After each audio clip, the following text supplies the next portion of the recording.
NBC Sports Boston can confirm that Wyc Grousbeck is no longer going to be the governor of the Celtics, but if you read Shams Charania's tweet today, you might have thought this was a bigger deal than it actually is. Carrying the Load is brought to you by the Chevy Silverado.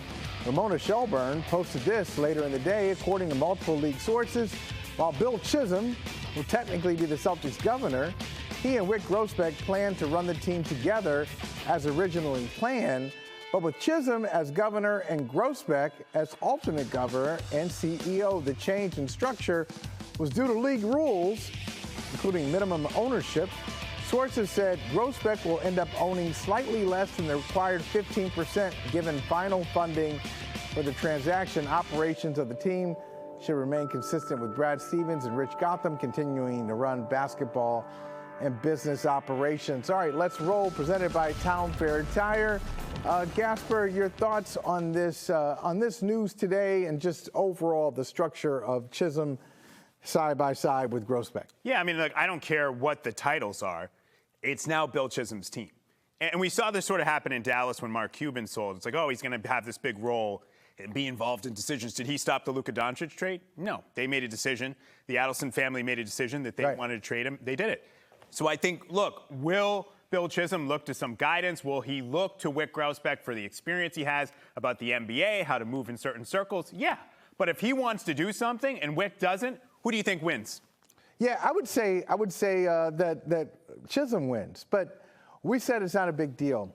All right, maybe the structure, the titles, alternate governor, that was the plan all along. But think about this. Wyc Grousbeck almost has 15% ownership. I don't think he had 15% ownership before he sold the team. So his numbers go up. And if they actually do this, this is huge. You mean to tell me Bill Chisholm buys the Celtics, leads a group that comes up with $6.1 billion, and he is co-running the Celtics? Like, if you look at it that way, if that's what it's going to be, that's surprising, isn't it? You lead a group, you spend $6 billion, and you're co-running the team with their previous owner? That is surprising, and that's why I don't think ultimately it's going to go down that way. I think that, look, there'll be like a transition period, and it makes sense to be able to lean on Wyc because you don't want to harm or hurt the organization, Michael. Right. But at the end of the day, you spend that amount of money, you want to run it the way you want it to be run. You want to have all the juice. I don't look at this and think it's going to be like some sort of tribunal of people that make decisions. You do want to have people as a sounding board. I think the best leaders listen to other people. Bill Chisholm's new to this, but at the end of the day, if he wants to do something, if he's the primary owner of the team, he's the governor of the team. I mean, look, I think Wyc and Steve Paliuca were tremendous together. I think they did a great job.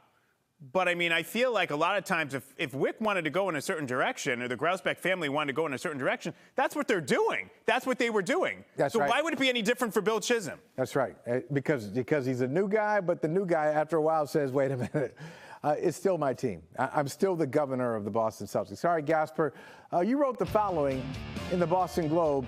You said, we'll learn just how good a coach Mazzulla is when, for the first time as Boston bench boss, he's not dealing with a ready, out-of-the-box championship contender. It's time for him to turn Eric Spoelstra and get his team to punch above its weight.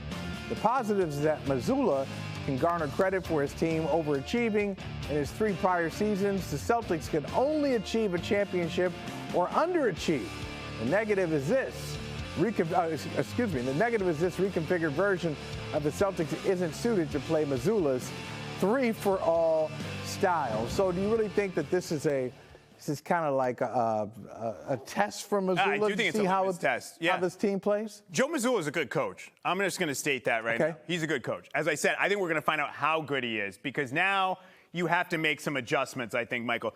The teams he had before that he inherited, we looked at and said, there's championship talent there. Right. We don't look at this team without Jason Tatum at the start of the year. No Kristaps Porzingis, who's been traded. No Drew Holiday, who's been traded. Al Horford's not coming back. Brad Stevens has told us that. This is not a championship caliber team. So how much can you squeeze out of it? And it's something we talk about, I think, sometimes with football coaches and Mike Vrabel, right? The job of a coach is to get the most out of his team, maximize the strengths, minimize the weaknesses. Can he do that? Can he mold the way that this team plays to the talent, or is he going to try and mold what he has to the way he wants to play, which is all about Mazzulla math? Well, is it Mazzulla math, or has it been Celtics organizational math? I mean, I don't know if Mazzulla came up with this approach all by himself. This is something that goes throughout the organization. I'm not going to put it all on him. All the three-point shooting, was that his call, or is that something from the top down all the way to him and his coaching staff that the organization agreed, hey, this is the best way to play? Do you think that was his call or just an organizational thing? I think organizationally they believe in it, but I think I think he's a zealot when he bought in. And he bought in to another level. Do you understand? Last year, not only did they set the record for three-point attempts and makes in a season, but Michael, 53.6% of their attempts from the field were from three. No other team was over 50%.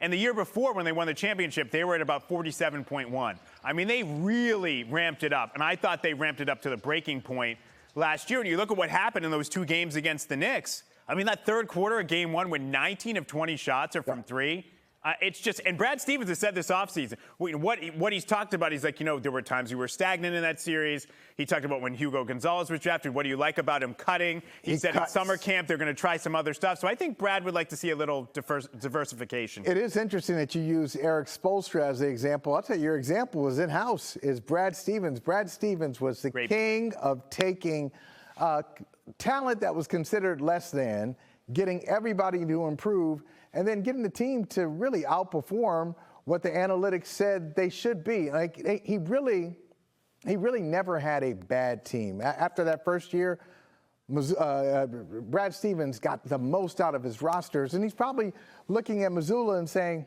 okay, I know what it takes to do this. I did it. Yep. And by the way, Gasper, I did it in an Eastern Conference where, you know who the king was? LeBron James. They had LeBron James and Kyrie Irving in this Eastern Conference, and we still managed to win 40 games with Evan Turner and Jonas Jerebko.